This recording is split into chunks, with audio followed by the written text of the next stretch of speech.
What is up, everybody? Welcome back to another episode of Vindicated Veterans. This is a very, very special episode. I got a really good mentor of mine, man full of knowledge, wisdom, power, everything you can ask for in a guy. This man has gave me everything you can possibly ask for since I've separated from the service, and I can't thank this guy enough for what he's done to me.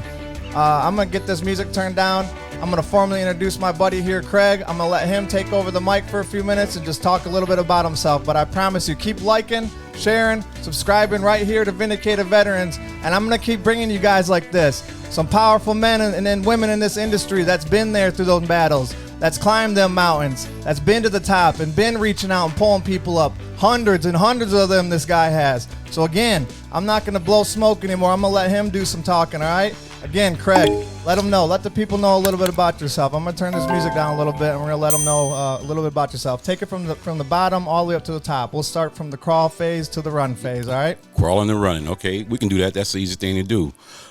First of all, I want to say, thank you for having me on, brother. Vindicated Vets. I like to call it V2. Here we go. My story, I'm Craig J. I started out in the Marine Corps 79 to 86. Yes, I'm from the San Diego group. Got out of that for about 6 years. Missed that little thing we call that military way of life, that camaraderie that goes along with it. Ended up going back into the California National Guard. Did 20 years, 2 months, 2 days in that. Got out. I had a very good job. Unfortunately, times happened and sequester happened, and I found myself in Texas. Family's in California, and I was out of a job. I got back home, looked at everything. Things were going good. Decided that I wanted to go to school. Started attending the school over here in Sacramento, and got into the electronics program, fresh my skills, make me more marketable. And somewhere along the phase of that, I just sort of like petered out. You go through that little thing of what's really going on, because little things were starting to happen to me. I found myself staying up late at night just to study, and then, get up early and go to school. But then again, I found myself on those nights I wasn't going to school, doing my thing. And my thing was to sit in my office, and I was a drink. Okay, I ain't going to say I was drunk, but I was a drinker. I drank a lot. I was trying to numb myself because I'm trying to figure out what's wrong with me, and I'm trying to figure out what's wrong with me not knowing what is going on. I got into that cycle of what they call depression. Okay, and that's time that I served in the military. I had a really good time in the 80s. Thanks God for the military in the 80s. So I cut my teeth in the 80s and go back into the Air National Guard. And the Air National Guard sent me on a lot of places, man. I did so many deployments under the Air Force flag, man, that it shamed my Marine Corps time. I've been to 19 countries, deployments, man, that's just a lot of deployments, back-to-backs, months on end. But, in those deployments, we can say that word if you're a military person. A deployment, it means you're going someplace. It's when you get there where the situation changes. You either adapt to it or you break. Most of us, we adapt to it and we let it go by. And my time of going by was a pretty significant amount of time from the first event to the last event. But in that dwell time of me not knowing what was going on with me trying to fix myself, I got into that situation called that depression again. I'm going to keep saying that word because think about it. If you don't know what you're going through and you're going through something and things aren't adding up, that's just one of the words we're going to put out there. You may be depressed when you're sitting there thinking about a whole bunch of something, and that whole bunch of something ain't doing nothing but filling in time, and so you got nothing to do but think again.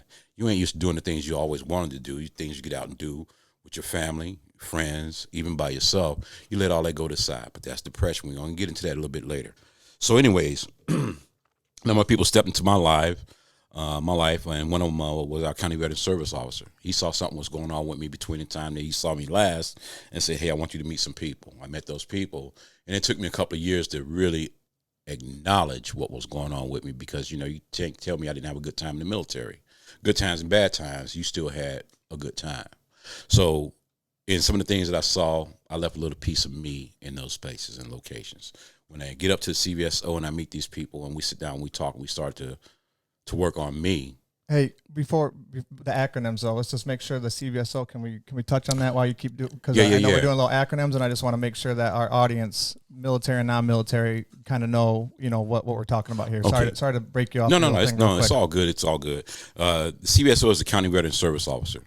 Every county has a veteran service office and you have those technicians that work in there, those veterans that work in there, officers. We just call it all one word, County Veteran Service Officer. You can look those up by Google, the county that you're in, county that you're going to, and they're going to give you that knowledge. They're going to start that initial paperwork to get you some things going. But the bottom line is it's all about you. This whole episode is about you today, tomorrow, and 3 days from now. But I'm going to tell you a little bit about me, continuing my story, because nobody brag about me like me. And let them know why it's so important that they go and see their county veteran service office and get on that data and start that numbers game coming in for the county. Because why is that? Let them know why that is so important. You taught me that, why that is such a big deal in your county to go and register and all that stuff. So please. Okay.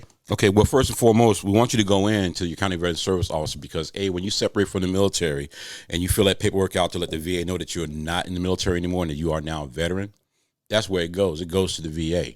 The VA is sending a letter to that place where your last known residence is, but a lot of us move around. And then years go by, we're not thinking about nothing because that's not important to us. But then again, years go around and we realize how important that really is. It's important to you because, one, when you register with the County Veteran Service Officer, it helps appropriate funds for that county for veteran services. First and foremost, that's that service before self. Put them before you.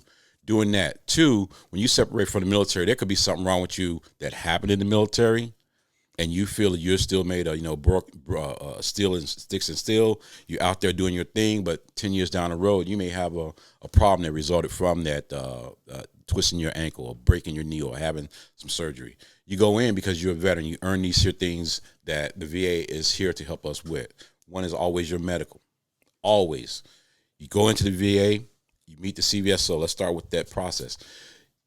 You meet in the CVSO and you register with him is going to give you the opportunity to let the VA know where you're at and services need to be started on you. Like I say, it's not about the money. It's about that rating. That rating is what's going to get you the type of services that you need. A 0 rating means that, hey, we're going to acknowledge the fact that you got this. It's service connected. 10% gives you a little bit more. 20%, you can go into your education benefits. At 30%, it locks you into your education benefits. They changed the name, but as I know it is the Chapter 31 Vocational Rehabilitation, Rehab. It gets you the education component. When you go to 50%, it starts to pay for your medical services, medicine. Everyone gets free eyeglasses. As it goes up to 100%, then you're fully covered by the VA for anything that happens to you and or your spouse. All right, so that's that component of it. It's also good for you to go because you need to let them know when something is wrong with you. If it happened in service, it gets service connected. The VA is going to take care of you. It's a process, but you got to go through it. You ask them, you tell them, you stay on top of them. Your CVSO or County Veteran Service Officer is the one that initiates that paperwork to let the VA know that, hey, this person living in this county, and this is how we're going to service him. He needs to get these things done. So just go in. It doesn't matter if you retired. It doesn't matter if you serve 1 year. As long as you have a rating that is acknowledged by the VA that is not having a bad conduct discharge. All right? Now, here's a caveat. And I want to be careful when I say this to you because I need you to understand this. You are a veteran if you serve one complete tour, right? One complete tour. You re-enlist and you continue on. Remember, you have rated your veteran status. One complete enlistment. That's when you re-enlist.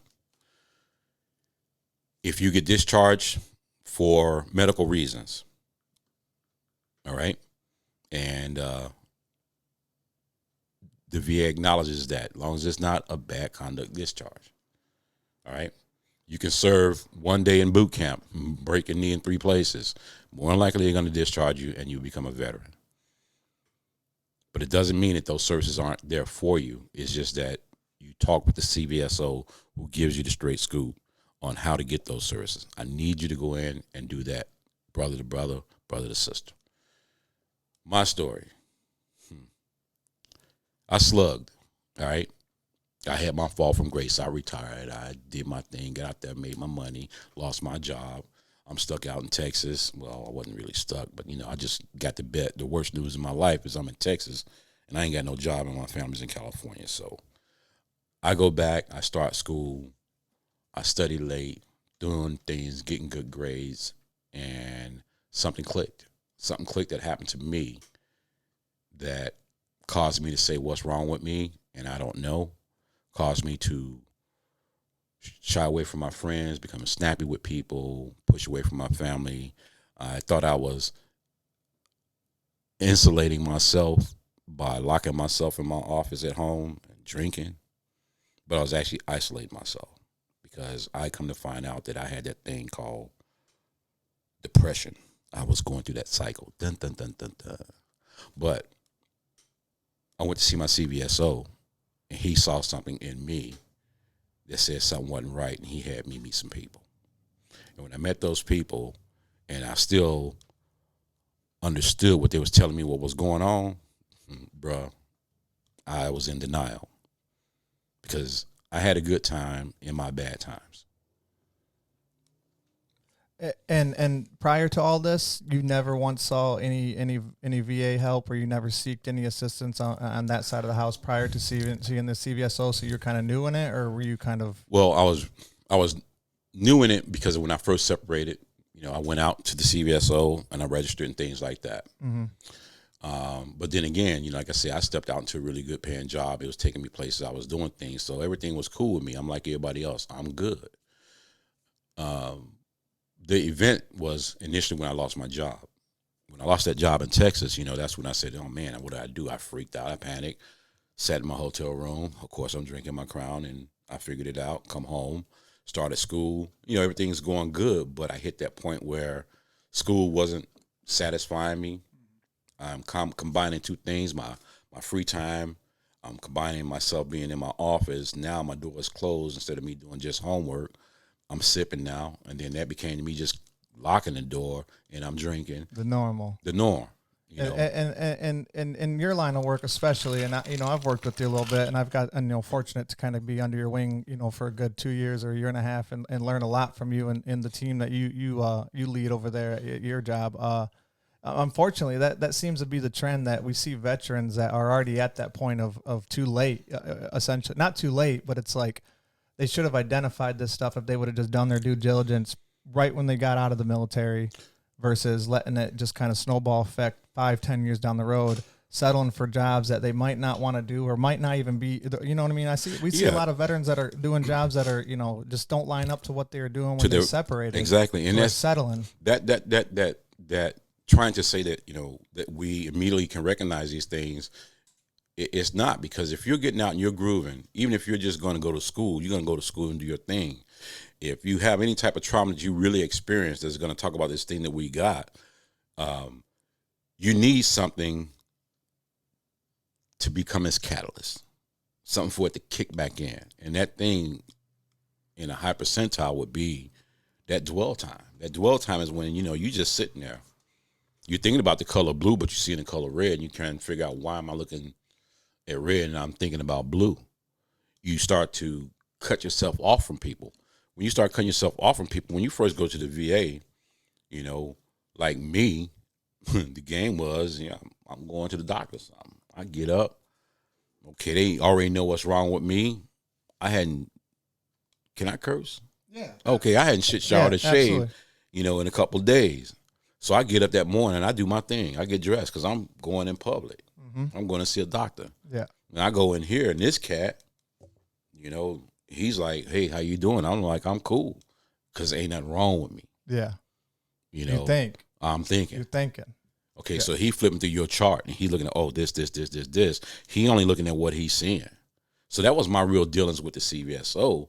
Not the CVSO, I'm sorry, my VA at my CMP. But this cat, he's come at me all incorrect, and I go off on him. Now you go ask me some stuff like that. And well, let's elaborate on that, because I know other veterans have experienced that, and I remember you told me, along the lines of what they said to you. So if you mind just speaking on that, because I want to encourage people out there that might have those shitty experiences that just you can feel the smoke come out of your ears and you're just ready to get out of those appointments and never look back. And you're willing to just take the rating or whatever maybe you get after that because you don't trust them. You don't want to go back. And that's so the just thing. let them know what, kind of how your experience went when you went and did that appointment and how, they treated you there and how they kind of, didn't they stereotyped you? Oh, kind of man, in a sense, bad way. right? All the way to the left. Okay. It's so like, please. So my first CMP went down like this. Like I said, I got up, put on my glad rag, shout and shave, boom. I go out, down, and I get there. Like I say, the cat walked in. He asked me some questions, how you doing, da-da-da. I'm cool, right? Because I don't know what's wrong with me. So he going down his checklist, and he's doing this thing. He's doing this thing because he sees what's in front of him. But then again, he come at me incorrect and like this here. He said, oh, so you're from Chicago? I said, yeah, born and raised. And he says to me, this is some fucked up shit. What gang are you in? And he automatically correlated your traumas right to your childhood. To my childhood. Your time back in Chicago. Yeah. But it didn't strike me that way because I just threw up the flag like, man, what kind of bullshit is that? What kind of question is that? Because I'm black, I'm from Chicago, I got to be in a gang. Like you say, he tried to push some shit back on me from my childhood. I'm like, man, I had a good childhood. We played baseball, football, hockey in the street in the wintertime. I grew up as a fucking kid. But you're coming at me like that. So, when I got a little bit irate, and I'm getting huffy and puffy, he throw out that little flag on the other side of the wall is the VA police. Man, we in a fucking room. I'll fuck you up before they even get here. Ask me some bullshit like that. But that was my first experience. All right. So now this is strike two with the VA. I don't care about them medically, and I don't care about them education-wise. I'm going to press through my life. But like I said, when I went and saw the CVSO, and he saw that I was in distress, he took me to the, hey, look, man, I need you to talk to these here people. So that's when you went back to the drawing board with the VA stuff. Right. So how long was that gap from the time you said, the hell with this shit, I'm done with the VA, and I ain't trusting this process, to the time you met? Just about 2 years. 2 years. Yeah, just about 2 years. And how would you describe that 2 years? Do you wish you could have done it, like if you could have done it differently, would you maybe, gave them a second try or gone, just trust the process of, you saw my thing the other day. It's like, you know what I mean? I've gone through some bullshit too with the VA, and I feel like a lot of people, at least you gave them a second chance, because both of us have seen Vietnam era veterans. We've seen every type of veteran that says, I am not going to go back to them, and I don't trust them. And we always got to just encourage them, and that's all we can do. But you got to trust the system. You got to trust the system for sure. And the thing is, like I say, I go back on that second trip, and he's following up on me because I had ran into him. I live in a small town. I live in a small town. Ran him, okay, come on, make an appointment. Made an appointment with him. Now I ain't thinking about it. Appointment comes up. Now, mind you, I'm in that isolation phase, and I'm boozing. I'm feeling good. I'm numbing myself, so I don't feel nothing. But that morning I got up, took a little shower. I looked all scruffy, put on some sweats, whatever, go up there because I'm finna go to my VA appointment. All right. While I'm out, I'm going to get my little hookup. You're unemployed at this time, too? Oh, yeah. Okay. Oh, yeah. Okay. And so he sees me. He says, yo, Big Sarge, you look like ass and smell like shit. What's going on? I'm like, man, I'm just not feeling it. He's like, oh. And as we talked, I didn't understand. He was feeling me out. He felt me out to where he was like, okay, hold on, man. Let me go get this person. He went and got a little lady come up front, went in her office, and all that shit I was holding in, I felt a little pressure go off because I told her X, Y, and Z. I told her A, B, and C. I didn't tell her from D all the way to W. You know what I mean? Mm-hmm. That gap. She said, hey, look, I need to see you at least twice a day, twice a week, because we need to talk about some stuff. We ain't got nothing to talk about. Nah, we need to talk about something. You sitting here, you telling me what's going on, but you ain't telling me everything. I'm like, I can't tell you what's going on. I don't know what's going on. I said, all right, come on back. Made an appointment. And I saw her for 2.5 years. Now, I say 2.5 years, it was all good because of the fact that first time I saw her, just a little bit was released. But it took a real good amount of time for me to give her that trust. You know what I mean? Yeah. Oh, yeah. Yeah. And I'm still learning it. You know what I mean? Like, you've been through the game a bunch, and I always say this, like, you have to learn to become a veteran. Like, this ain't something that you just get slapped on the, get slapped on your back, and then, you know what I mean? Like, people think they got it jiving. People think they got it going, and then Right. boom, It'll it hit punches them right in the mouth, and then they don't got a plan what the hell is going to happen after that. You got to learn this game, and I promise you, if you don't find people like I found Craig and other mentors in this game that's been there before you, like I said earlier, has climbed them mountains, have moved them boulders for other people, and have lifted other veterans up on the other side, it's going to be a rough time for you. Yeah, it rough will. time, for You know, sure. but you have to, go through your thing, man, and really understand that when you're going through something, somebody got to see you to let you see yourself. We're vets. Ty done hit on it. We're vets, man. My experiences, Ty's experiences, your experiences, or the cat sitting next to you. His, hers, this, that, and the third. We all have had experiences in the military, good and bad. Some of us is going to get through 20, 30, 40 years of military service, and they're going to get out and they're just going to walk out. Some will do a 3-year, 4-year, 6-year tour, get out, walk out. Life is good because you haven't experienced any real trauma, nothing like that, but life is still good for you. I'm applauding you. I applaud you for every job that we have in the military because somebody had to do it. I applaud you for the teamwork and the camaraderie, but more importantly, I applaud you because you served, man. You got out there and you came out unscathed. We're not.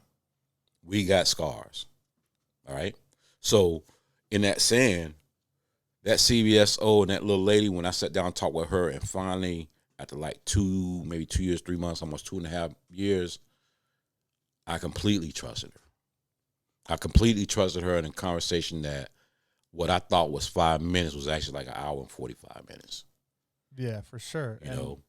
And like you were saying, I applaud all the ones out there that, and I think we have a lot of pretenders wearing masks. So, you know what I mean? Like, I think a lot of people think they got it going on out there, and a lot of veterans, because, you know what I mean? If you've been deployed, you've seen some things. Like, if you're just just sliding them things deep down into a little box and you're trying to suppress them, but they're always going to rear their ugly head. Sooner or later, they're going to pop out here and there when triggering moments happen. Yeah. So like Craig said, you got to identify that stuff, and you got to own it. You got to own that you have these scars and this trauma, and you know what I mean? You got to be able to, do this. You got to jive back and forth with other people that's done it, been through that stuff. We haven't really touched on, what you're, since you've, been through all your stuff. Like you said, you acknowledge all your scars.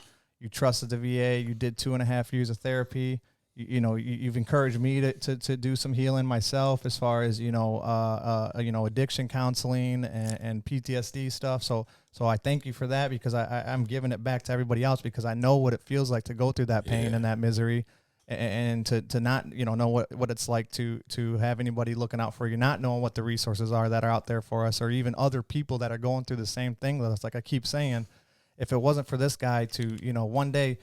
And I want to kind of touch on how I met Craig. Yeah, I always tell Craig he's my guardian angel in disguise, and he always says, "Man, quit playing. He's just a guy." But man, this guy really, like, if you would have saw me when I met him, I was on my, my sails were taken out of me, and I was riding on fumes. I was on E, and he pulled me, and I called him, and I said, "Hey, man, my unemployment's running out. How do I extend this stuff? Because I cannot find a job anywhere. Like, I am struggling. I am trying to look everywhere for a job." He said, "Come see me. I don't do nothing over the phone." And I said, "All right." I already knew at this point I'm in for it, because this guy sounds like a hard ass. So let me get my shit together. So I got up there. He pulled me to a back room, and he said, "What do you want to be when you grow up?" And then I just kept telling him. I told him about my career and where I was. I served 13 years. I just never imagined that I'd separate and it'd be like this. And I was applying to X, Y, and Z and just striking out left and right. And this man immediately, grabbed me up, shook me out of my little cobwebs, and said, "You start tomorrow with me." And then the rest was history. He took me under his wing for a good solid 8 months and taught me how to fly again, taught me how to become a veteran, and gave me every single resource. And if it wasn't for him, Vindicated Veterans, and he turned me into a motherfucking monster. And I'm not even kidding you. I'm a beast now to this game, and I study everything there is to know about, the veteran realm. But if it wasn't for him to lift me up and to show me, because I was at the bottom, I know what it feels like to be down there. I know what it feels like. So when I got these homeless people coming in to see me, or I got people doing drugs and alcohol, or other veterans that are going through some stuff, I don't know exactly, but I know what it feels like to be at the bottom and to be lifted back up and back up to where I am now. And like I said, he taught me how to be a veteran. And I can't thank you enough, Craig. I cannot thank you enough. So I just want to segue after, he works at an employment development department. It's a place where you can go and find gainful employment. They deal with unemployed individuals. They brushing your skills up, mock interviews, all sorts of stuff. But there's also a veterans department in there. I don't want to steal his thunder, so I'm going to let him kind of touch on what he does. But it's a very special group that a lot of people don't even know about in the United States. A lot of people just, think they can navigate this stuff or go on Indeed.com or go on any of these websites and find a job. It's not that easy. But this man makes it easy on you, and I just want to kind of have him touch on what he does at his place and let other veterans out there know where they can maybe locate their local employment development department as well. All right, man, you keep messing me up when you say those things. Ty's my dude, man. Been there where he was at. I was fortunate to have somebody pick me up and keep me going. We go through this thing we got, and my job is to help veterans. I strictly work with veterans for the Employment Development Department. And we're located all over the place, all over. Every state has one, every county has one, employment office that is. And there's a vet rep somewhere near that. My job is, as a DVOP, a Disabled Veteran Outreach Program Specialist, to work with those veterans that have barriers to employment. And those employment barriers could be, justice involved. They could be, high school, non-high school diploma, Vietnam era vet, a disabled vet receiving a rating. I'll have a rating from the VA, and 0 is a rating, fellas and ladies. 0 is a rating. If you're a victim of domestic violence or something like that. And real quick, while he said 0 is a rating, that's why we always encourage you to go see your local county veteran service officer and get on that paperwork, because you will get a 0% rating regardless of what the situation is. They will acknowledge that you are a veteran, you honorably served, and they will give you 0% of, and that service connection. Even though it's a big goose egg and it's a 0, it still will open up a good avenue for you to start grabbing resources and to get assistance. Right, Sorry to cut you off. No, it's all good. It's all good. Like I say, as a DVOP, I work with a teammate, and he's a local veteran employment rep. DVOP leader team. Like I say, if you're a veteran and you go into any AJCC or AJC, EDD or employment office, you just tell them that you're a veteran. And right then, it starts what they call priority service. That means that someone's going to come talk to you strictly as a veteran and find out information about you to get you ready to come see somebody like me. Like I say, we do mock interviews. Ty was right. Mock interviews. We help you with your resume. We find that skill set. Sitting down talking with you, you can say your skill set is this, and your resume is only so many pages, so many paragraphs big, is because you're not capturing the things you do every day. I don't do your job every day, but I can think with you and find out those little things about your job to help you write that classic resume. We help you with your job search. These things are in place for you, but a majority of our job is to refer veterans out to those other services and agencies within the community that can help you out. If you're, say, a homeless vet or you're about to become homeless, we can refer you to the county veteran service officer or to the homeless veteran reintegration program, where they can help you with some monetary money with your rent or help you find an apartment, subsidized apartment. We get you in contact with the local CVSO, with the VA clinic in your neighborhood. If you're, needing food and things like that, we refer you out to help you get you going so we can get you back into the workforce. It's all about you when you walk into that vet office, because you're talking to another vet. And a lot of us have been through a lot of things that you're going to be thinking, no, I ain't going to tell him about this. If he's going to read you right, he's going to say, man, maybe you need to go see this here person. A lot of us with vets, we're taught what? Suck it up, work through it, get going. But you don't know why you're not getting a job and you got your resume out there. You may not understand that you're restricting yourself by staying in the local area when you can drive 25 miles away and get a better paying job doing what you're doing.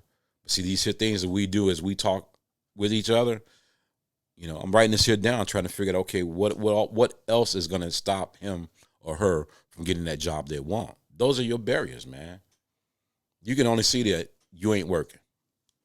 Oh, yeah. Bottom line, you only see you're not working. Yeah, and like we see it all the time. We see the barriers that they have are. I mean, we have a lot of them are major, but A lot of vets, you know, they just have a little small miniature barrier that they just got to get over, a little tweak here and there in their lifestyle or their resume or their interviewing process. And man, they slam dunk these next interviews, but we see some clowns and some jokers in some of these things, and we just brush it up real quick, and then they're like, wow, that's all it is. And then boom, they're hired the next time. So, I mean, it's free services too. That's what I'm saying. People don't realize it. Like I don't got time or anything. Well, if you're unemployed, you got all the damn time in the world, in my opinion. You better get your ass down there and try to get some connection, man. That's that connection. Yeah. And that's another thing that Craig was just talking about. You got to be honest. You know, if you're not honest with us, or you're not honest with the person on the other side of that veteran realm that you're going to get that resource or that that help from, they're going to give you exactly what you're asking for. But if you're asking for, you know, X, but you need Z, you're going the completely wrong way with everything, and you're wasting not only your own time, but you're wasting a lot of people's time, because that line is long for veterans. That's why he said, come in there and give your heart and soul and your 110%, because if you don't, you know, there's another guy right behind you that's grinding or homeless or looking for employment. I promise you, people are wanting jobs right now, and just, if you're going to use these resources, you need to give your heart and soul to these resources for sure. Yeah, and you know, there's a lot of companies out there, local companies that are looking to hire veterans, and you wouldn't know that because, you know, you just don't. But a lot of them are tied into your state employment network system. Like I said, the LEAVER, the local veteran employment representative, they're out there. Your business service representatives are out there. There's training available through grants, through our Title I partners. You know, there's things out there that are there to help you, the vet, that is strictly for veterans, for spouses of veterans, for spouses of active duty service members in their respective areas. You just have to get out there and do those things, man. When you separate, you know, we all have that thing of, man, I ain't gonna do nothing for the first 3 months. And you find yourself, you know, going half crazy because you done knocked out everything that you said you was gonna do in those 3 months and 2 weeks.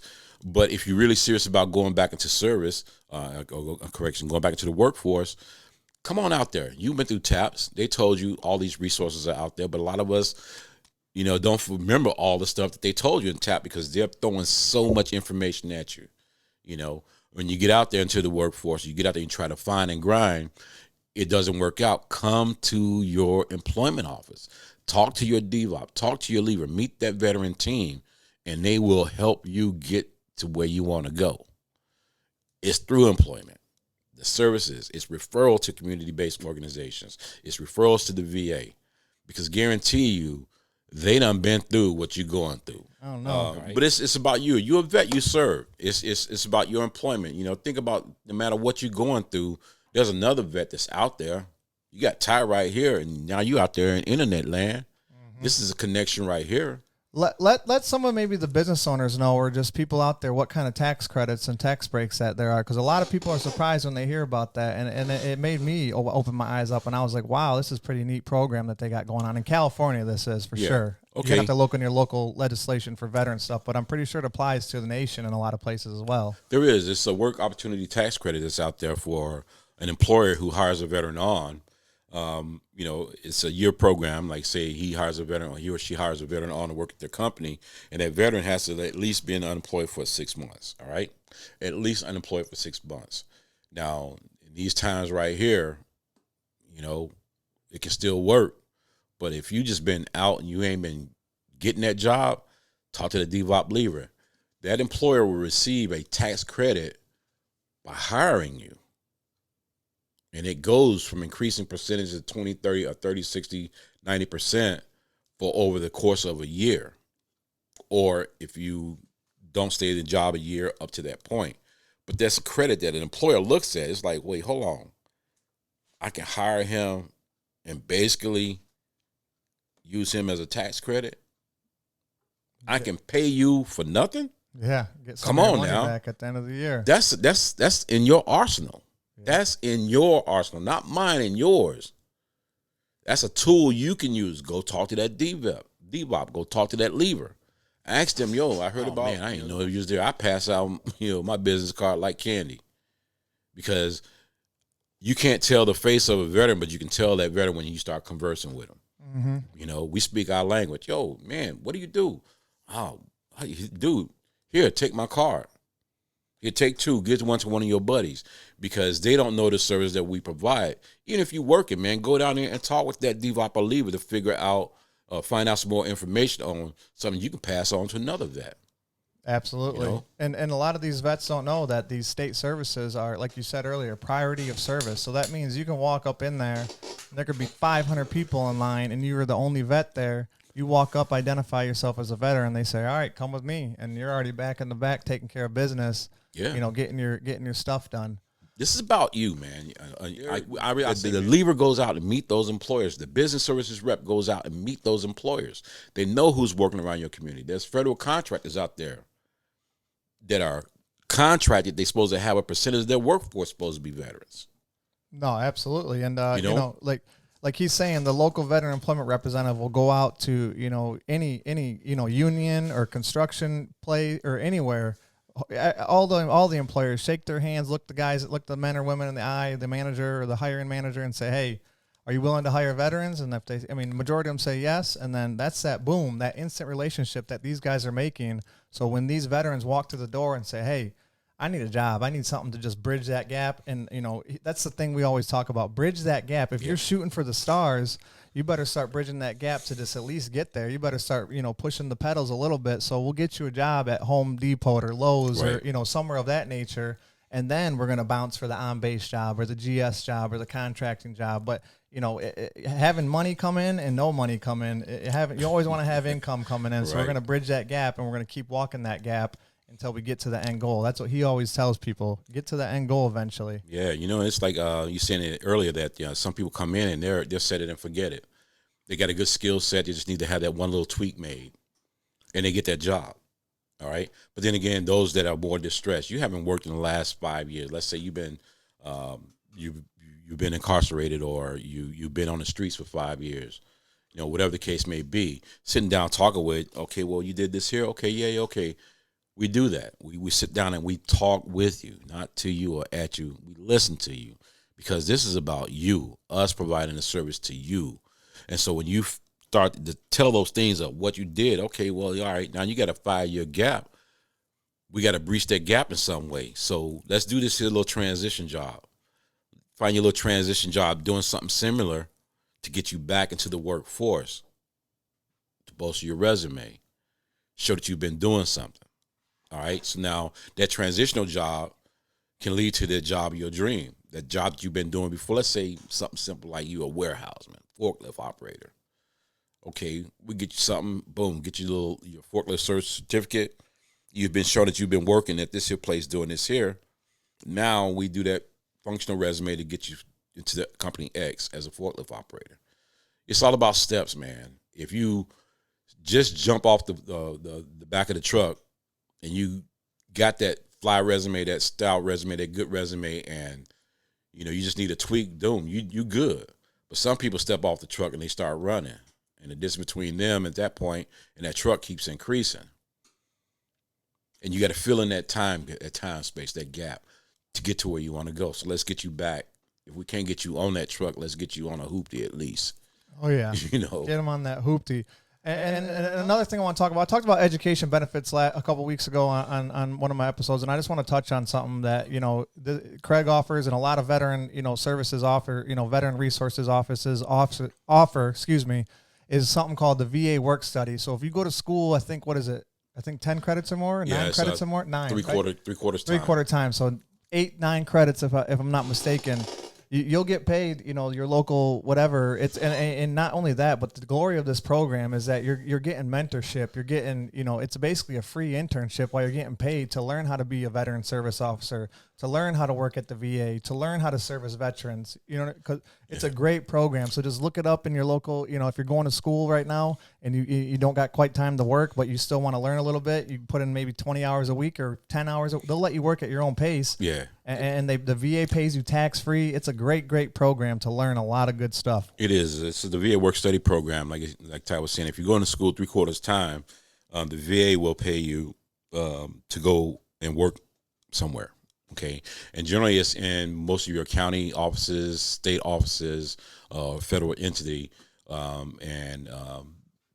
you are coming to work around your school schedule. We don't build a school schedule, your work schedule. You got to be here 35 hours a week.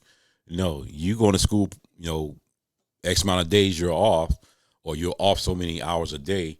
Come in. We build that schedule around you. And every 1,000 hours you get paid. So if it takes you a semester to make 1,000 hours, you get paid. So, it's not 1,000 hours. I said 1,000 hours. 100 hours. 100 hours, yeah. Every 100 hours you get paid, but it's to your betterment. One, you have something to put on your resume while you're going to school, and it can go to term. Every semester you renew it, and you can do that the whole time you're going to school. If you're going to junior college first, and then going to for first 2 years, then you're going to the university for the next 2 years. As long as it fits within your schedule, we can make it work for you. And that's a hidden gem. How and it's awesome in your building specifically. How many work studies in your building that are up on the top positions now in management positions and beasts in it that started at literally started from the bottom. Now we're here. You know what I mean? Like they were work studies and now they're right. they're at the top. They're at the top, and that's one of the things is the what you learn in the military is really all transferable skills. No matter what level you're at, you've done something, and it is a transferable skill. A lot of it is the leadership, your management, just your being able to just analyze the situation. You're being able to analyze, something that's going on, understanding rules, regulations, and, starting out as a VA work study and where I'm located at, they work with the veterans. They initially work with the veterans, find out what's going on and see if they qualify to work for get the service that we provide. But on the same note, they're learning what we're learning. Come in the back, sit down. Hey, look, I'm going to do this here, show you how to do this, X, Y, Z. Well, they're sitting there, and they've already done talked with the veteran. And the veteran, can I have Ty come back here? Yeah, he come back. And then he's seeing me talk with that vet.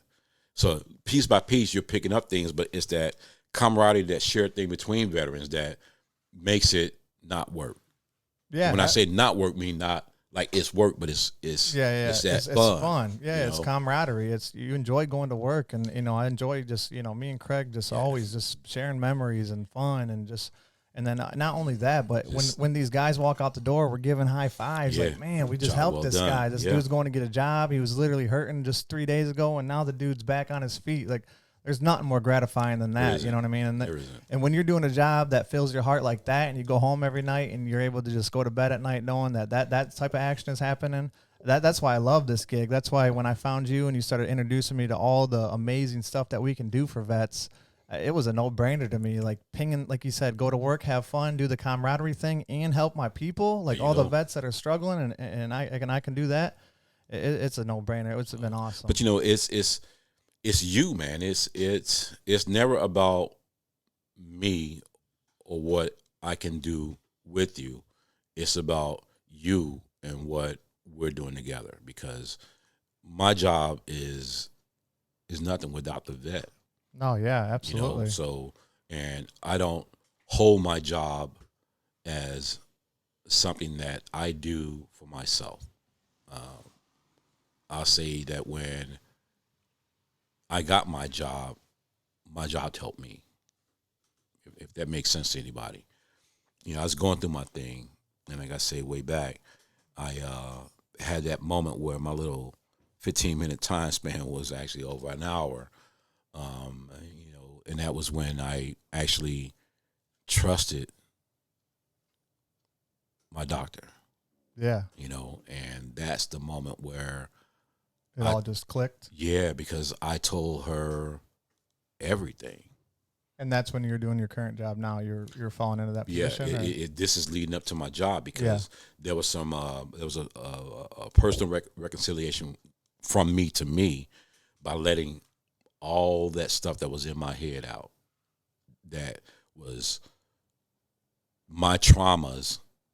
I finally trusted somebody that I could tell, and it helped. No, yeah, and you know what I'm saying? And that's the greatness about, I feel like a lot of vets, we got some guys that work in these positions that, are good at it, but they haven't lived it, or they haven't experienced some of the stuff maybe that me and you have gone through, because we got clients that come through that we're able to do just one-on-one grasp. Hey, we've been there, brother or sister. Right. We know what you're going through. Trust us. You know what I mean? Hey, let me go grab somebody else that's been there. Or that's how most vets operate. I haven't been there, but let me go get somebody that has. Right. You know what I mean? Or we always try to connect the dots to somebody that's been there, before you or been there with you or whatever. That's the best way of I feel like a lot of these veterans, and they do a pretty good job about connecting you with the right people that's been either on that maybe military campaign or that maybe that war that you've been to or that trauma that you've gone through or maybe just any demographic. They try to link it up like that. Yeah, and it's like I say, it's about you when you have your moment of self-actualization or clarity or zen or whatever you want to call it. A lot of things open up, and one of the things that opened up was, for me, was the opportunity to do the job I'm doing.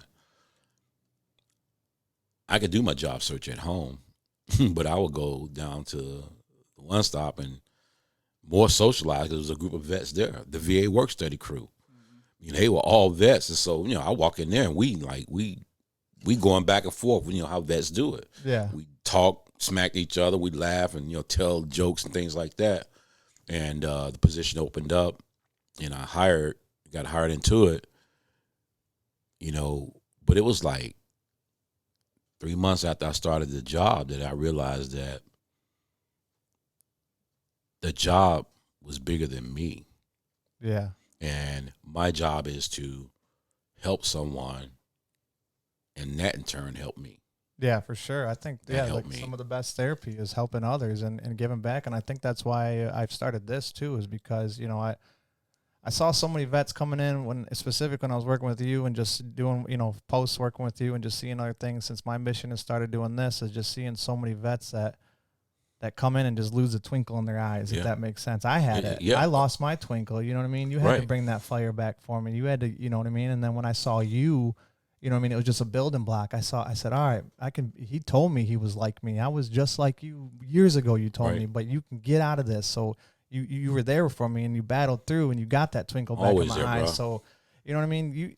We're saving lives, I feel like. You know what I mean? This program right here, like I tell my wife and everybody that asks, like, man, what is this going to turn in? If 20,000 people see us and I only save one person, or one person does something or goes to therapy or does rehab or does, trust the one stop or trust any program or resources, I did my part. You know what I mean? Right. And if I'm just blowing smoke and breathing and blowing air, then that's what it is. No, you never do that, bro, because it's not the masses that you have to reach. You have to only connect with one person. You connected with me. I'm connected to somebody else. And we're all connected together. But you don't know when the next vet you're going to walk up to, hey, man, how you doing? Just standing in the store talking. Yeah. But now you'll see a little bit about something in that person that's like, man, what you going through, bro? Mm-hmm. Absolutely. Because you've experienced that. Absolutely. And like Ty was saying, we're not programmed to say what's wrong with us. Let me handle this. And let me, get through this. Yeah, because the military tells you what to wear, when to wear it, where to be, how to be there, and pretty much everything. There's no gray area. They give you the instructions to the T, and then you're allowed to leave when they tell you to leave. And then when you get out of the military, it's just like, all right, now, you know what I mean? You got to find a mentor. If I can stress that, he was just seeing a mentor before he came and did this with me. He said, hey, I'm going to be a few minutes late. I'm doing some stuff with one of my mentors. And how old are you again, Craig? 58. All right, I'm 33. The age gap right here, but this man, I consider this man a brother to me, a great friend of mine. And we might not have all the things in common, but you know what I mean? Like he's been there for me. He like you said, he would take a bullet for me. He's worn those scars before, and he's brought the twinkle back in my eyes. So I can't give this man enough, gratitude and all that stuff. You see, so stop throwing. Ty's giving accolades out to me, but it's really him. Like I said, my job is not nothing unless I meet somebody like Ty. Now, this cat right here, bro, he's fired up, but he got me right here. I'm gonna say some shit that's offensive. No homo. He got me right here, right? And The reason you did, man, because I heard it in your voice. Saw it in your walk. But I could feel the presence, man, that you stepped out of your light. That's all it was, bro. Yeah. You brought that out. You know what I mean? I feel like you helped me. Only way I can see that, dog, was when I wasn't in mine. Now, you know what I'm saying? No, recognize that, man. Definitely. It's been great to be able to lift each other up, you know what I mean? And for you to be able to count on me and me to be able to count on you, and you know what I mean? It's there. It's there. Y'all, you got somebody out there. We talking about some stuff, a lot of things, but you got somebody out there, but you have to let them know that you acknowledge their presence. Me and you close, but if I'm going through something, I'm going to try to hold myself up for you. Yeah. If I'm going through it and me and you close, but then again, if me and you close, you're going to ask me. You're doing all right. Right. Yeah. And so my military mind is going to say, hey, I'm cool, I'm good. But your military mind is going to be like, come on, bro. It's me and you. Yeah. Yep. It's me and you. And we've been there before. We've done that before been there a bunch. But it's cats out there now. That don't want to do it. You know what I mean? And like you said, sometimes you don't want to burden your buddies, or you don't want to. You know what I mean? Because you just feel like that you got to stay strong for them. But if you're going through some stuff, like that's what they're there for. The battle buddy system is so good if you utilize it. You know what I mean? Especially right now, I keep hearing all this stuff that how many veterans are committing suicide right now during the pandemic, and I get it. We're locked in our homes. We're expected to do this. We're expected to do things digitally. And all of our resources have literally been just thrown, not out, but we've been asked to do a lot of. So I encourage you, adapt, overcome, and be resilient. We've learned, the military has taught you guys that at least. At the least, they've taught you how to be resilient and how to adapt and overcome in situations. So please, don't just give up and don't just stop the process. Adapt, overcome, and keep grinding. Man, what'd you serve? And then we give our guff while you in the Army. What's your GT score? 12? Things like that. But we acknowledge each other, not just as vets, but that kindred, that one thing that makes us different and connected to every other vet is we serve, man. We put it out there. We done those things.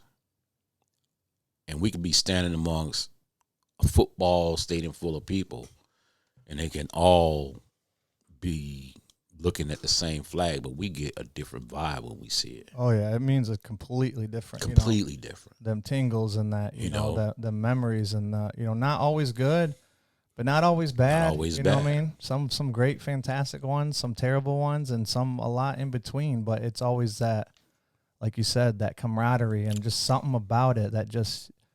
It's unexplainable. Honestly, it's honestly like a aura that goes around you. That's just like a sense of pride, kind of, but it's just like more than that. It's hard to explain. It's that connection, man.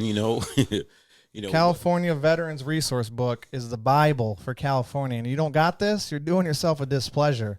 You're doing yourself a disservice. This thing will spell out anything and everything that you're entitled to as a veteran in the state, whether you're 0%, 50%, or 100%. Or anything in between. And that every state book right publishes here, that. Exactly. Every state has one of these, whether you're in Michigan, Minnesota, Iowa. Just go to your local veteran resource office or veteran service office or veteran whatever office y'all call it, because they have a billion names now, it seems like. Right. And just pick up your local book and do your thing. Yeah, just glancing through it, you'll find out there's a lot of different things out there, obscure things, but no, we won't get into now. But the information is out there, but like you say, I'm not going to tell you all the rules. Yeah, exactly.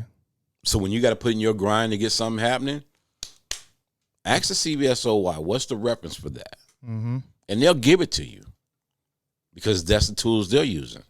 If you don't understand the rules of the game, you're just another player that's out there playing the game. Short, but I also I'm going to make sure we get this guy on again. I promise you, because I'm expecting the feedback to be great. You gave a lot of in the 1 hour, short hour we had. We covered quite a bit of things that these veterans should at least be able to grind, go to their resource office, and especially the ones that are employed. I know there's a lot of people out there that are unemployed during this time, during the pandemic. Go to your veteran resource office, go to your local employment development department, ask to see a veteran, identify yourself, and thank me later. You'll be hitting us back up and saying thank y'all for doing that. Yeah, come on in. I want you just, hey, give them some quick little, give them 30 seconds to a minute of your good knowledge, and let the people know, where they might be able to connect with you or whatever. And yeah, we'll close at that. Okay, well, a little bit of my knowledge. Don't wear dark clothes at night in the rain in the parking lot. But on a different note, actually, it's about networking. Everything we do is about networking. No one person does no one thing. We all know somebody that can help us with this, do it with that, and refer other folks too. For you guys that are out there and you ladies that are out there grinding, big hats to you, big ups to you. But check with your HR and see if they would like to fill a position with a veteran, someone that you know or may not know. You can look up in your home state, the veterans representative for whatever they call your state employment development department in your local area, and reach out to them. Refer folks over to them, and just sit down and get to know us, because we're one of the hidden gems that are out there, one of the nuggets. And if we can't just help you, we can always help another vet. Craig Gray, man, I can't thank you enough, my brother. You have been, you've brought the wind back in my sails. You put the fire back in my eyes, and you fucking brought the blood flowing back in me. I promise you. And you gave me all, you gave me all the fuel for my fire, and I'm gonna give it back to all these veterans. I promise you guys. So thank me, but hey, a lot of it goes to this guy right here. I promise you. And I love this man with all my heart and soul, and I owe this guy a lot. And just stick with us, please. Stick with us, because he's gonna be a part of the grind. He's gonna walk be this through. You know what I mean? I'm putting him on my board of my board of members and stuff for my nonprofit. So this man ain't finished here, man. This is just the beginning of Craig Gray's. So stick with us here at Vindicated Veteran. Again, this is Craig. V squared. My name's Tyler. I love y'all. Take care. Peace. Peace.